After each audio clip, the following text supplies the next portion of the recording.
What's going on, guys? This is Wheeler and welcome back to another video. Today we're going to be talking about the Lambo because she's had a few issues recently and has had issues basically her entire life. But it's gotten to the point now where we're going to get rid of it.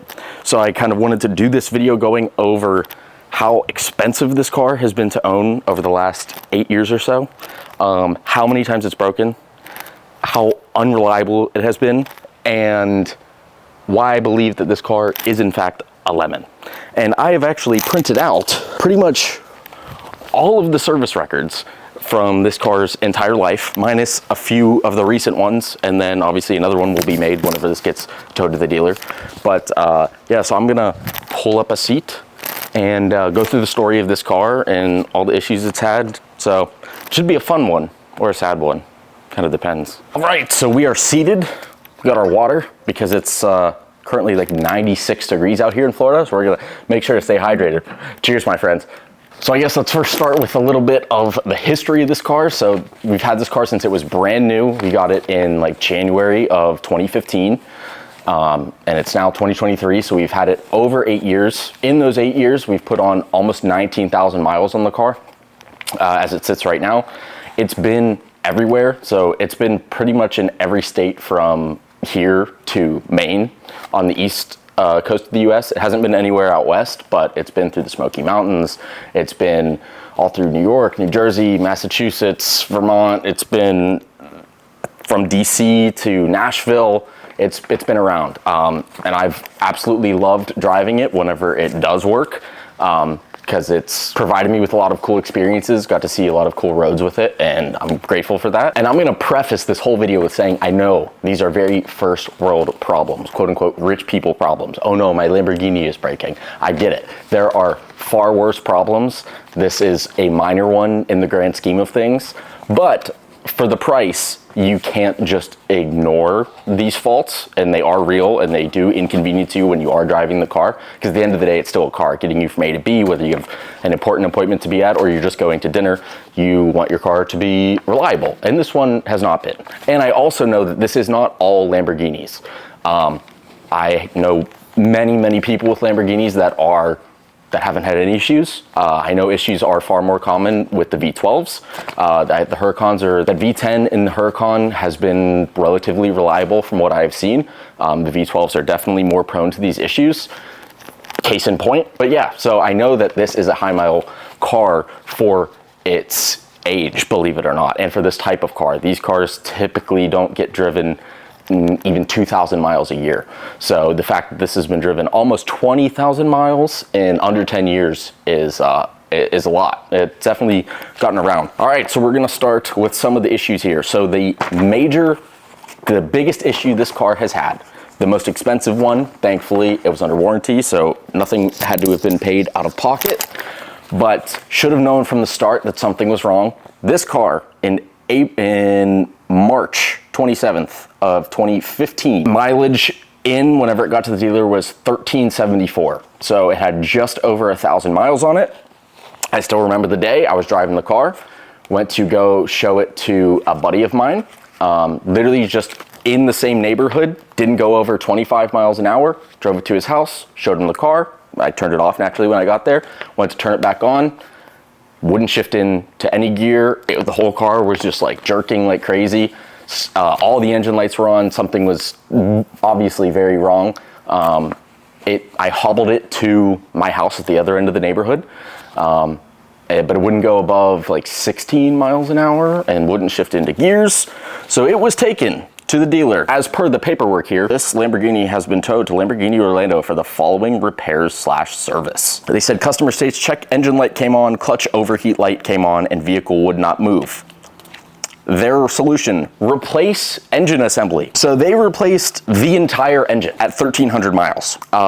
Their notes were found multiple misfires in bank 1, removed spark plugs, found spark plug in cylinder number 3 damaged, used bore scope, found damaged valves and piston in cylinder 3, replaced complete engine. Performed multiple test drives, no other problems found. Vehicle working as designed. So unfortunately, there's not a price listed here on what that would have cost because it was still within warranty. The car had only been delivered 3 months at that time. But yeah, so that was the first major thing, entire engine replacement at 1,300 miles. So that was fun. Then 1,500 miles later, mileage in 2896. In August of 15, customer states engine check light is on and engine runs rough on cold starts. Replace bank 2 combi valve and replace bank 1 secondary air connector elbow. Notes, found secondary air fault for bank 2 valve stuck open. Check solenoid valve for secondary air, no problems found, blah, blah, blah. That was also still under warranty, but that was just 1,500 miles later. Also see below, verified concern, found multiple faults for wing position. So the wing would not go up and down either. Like, again, that's in August of 15 and the car was delivered in January. At 59 miles in March of 16, customer states rear tire is flat, there's a flat tire, annual service, installed the cargo net in the rear, exhaust tuning, blah, blah. By the way, the exhaust tuning, which is basically just software that opens the valves in the car, was $2,300. So the annual service was $1,600 on its own. The tires, replaced 2 tires for $2,168. So the total for that, $6,381 in April of 16. So the car had been owned for just over a year. Next, we can go forward on its next service, which was February of 17. So this was a year later, so a year of no problems, thankfully. Mileage in 8187. Catalyst sensor update, so I'm assuming for the catalytic converter, temperature sensor kit. Customer states that there sounds like something is loose in the engine area. See below, found front X-bar bolts loose, applied thread lock and retorque bolts. 2-year annual service, which was about $2,500. So all in with all the 2-year annual service and with the loose bolts and whatnot, that service was $5,185. Not also under warranty, so that was paid. Then again, another 5,000 miles later, so this is March of 2018, so 3 years later, 11,713 miles in, towed to Lamborghini due to service, 3-year annual service. Customer states the tire is low leak in the left front tire. Change the tire again. Customer states that there's something loose in the driver door. Notes, fastener fell off and was lying at the bottom of the door. R&I, left door, trim panel and vapor barrier. Retrieve fastener, apply Loctite and reinstall. That was $155 to remove the bolt from the door. The service was another $1,600, and then total of that was $3,613. So add that to the total. The next one, this is second to last. This was in May of 18. So when was that last one? March of 18. So this is only 2 months later. Towed to Lamborghini, customer states check engine light came on and cat over temp warning came on. Engine fault codes for all exhaust temperatures except bank 4, blah, blah, blah. There's technical issues with the exhaust sensors. Customer states clutch over temp warning displayed. Transmission ECU fault code P0722 for output speed sensor signal, along with a number of numerous errors. Engine software update. Install wheel liner. Okay, so for some reason this one was covered because it doesn't even say the total here, it just says no cost on everything. That was only 200 miles later than the last one, and it was in again. So the first one was 11,700 miles broken. The next one was 11,900 miles broken, and then the next one was 12,043 broken. Every like 100, 200 miles or so, something is wrong again. Customer states right rear tire blew out. Oh yeah, there was a bolt in the tire and the entire right rear tire I have a picture of that somewhere. I'll put it up here. Went around a turn, the tire just slid off. That was quite something.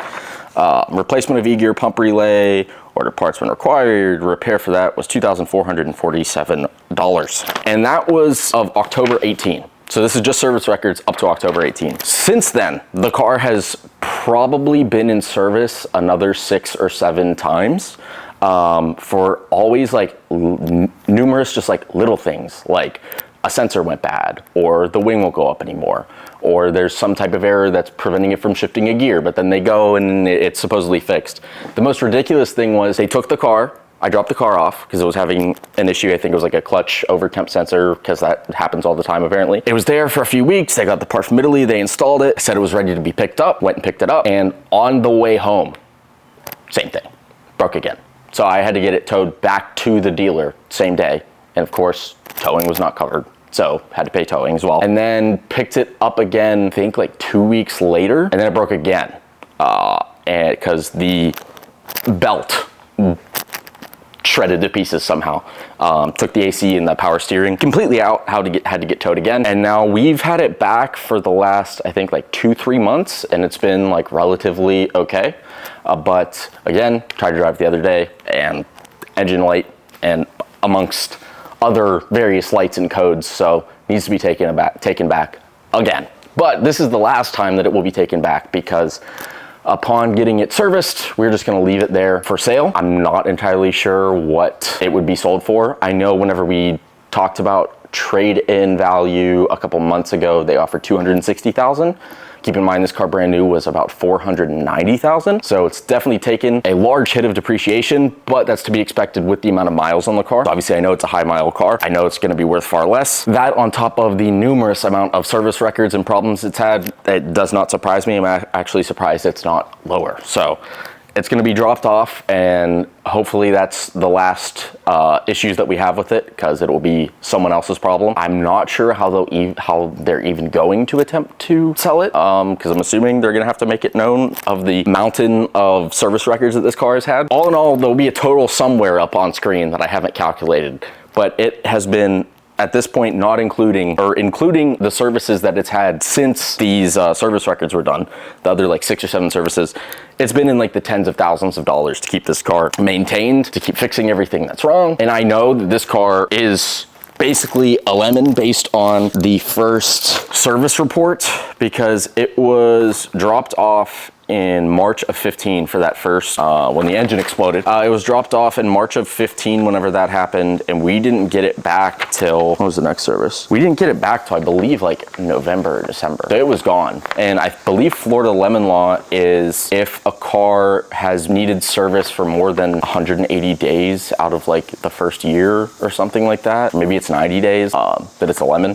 And this car is definitely a lemon. I don't know why we didn't lemon law it, should have. I remember discussing it at the time, and they said that if that was the case, through Lamborghini, like they could get us on the list to order a new one, but it would be another like year or so before the order would be able to be fulfilled. We didn't end up doing that because we were hoping that it was just a fluke. It was just a one issue thing. It was covered under warranty, so there was no cost to get it fixed. I was hoping that was just the one thing, but very clearly it was not. And it's sad, because I do genuinely like love this car whenever it is working properly. Like, I've had so much fun in this car. I've gotten to meet a whole bunch of cool people just on the events that this car has been in. I've got to see a lot of the country with this car. It's definitely sad. I am going to miss it, but I'm not going to miss how unreliable it has been, because it's been basically like playing Russian roulette every time you go to drive it. I wish that the car had been far more reliable, and I would have got to enjoy it a lot more. I guarantee you, if it didn't have all these issues, it would probably have closer to 40,000 miles on it, because it would be driven regularly. In the last we got rain approaching. In the last like 6 months or so, it's really barely been driven, because I know anytime I drive it, something else happens. So it will be driven no more. It will be dropped off. It will be sold. Not sure if I'll do the Lamborghini thing again in the future. Talked about the Revuelto in a previous video. Not entirely sure at the current moment, just based on how this has been. It's just such crazy contrast in comparison to the Vets. So both this ZR1 and my C8 that's sitting over there. And then I had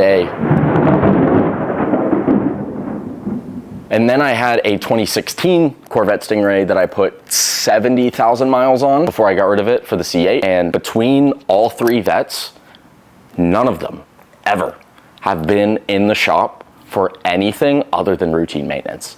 The Stingray had like a few, like the leather would bubble up on the interior, but they've had nothing mechanical, no mechanical faults in the over 100,000 miles, like 120,000 miles that I've driven on the Corvette. It's never had any mechanical issues that has resulted in it spending any more than a day or two at the dealer.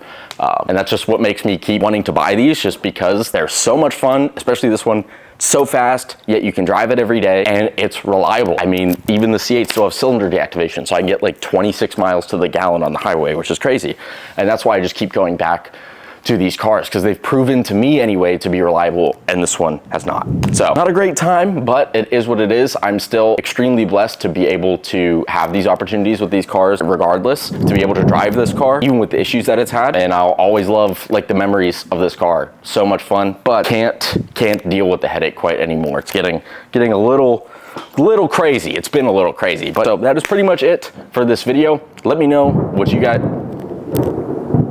This rain is being really rude, but let me know what you guys think in the comment section below. If you have any other similar Lamborghini experiences or what have you. Like I said, I know very first world problems, but I just wanted to bring this experience to you because not obviously everybody gets to own one of these. And I wanted to show you kind of the downsides of owning a potential dream car. If you stuck around to this long, I hope you guys have enjoyed this video. If you did, make sure to leave a thumbs up, comment, even subscribe if you'd want to. The rain is telling me to go inside. New videos coming soon. I'm working on one right now for this one, and then potentially doing a video here soon on a Supra and also a Pro-charged GT Mustang. So hopefully new stuff coming soon. I appreciate you guys watching. I hope you guys have a good rest of your day, and I'll see you in the next one. Bye.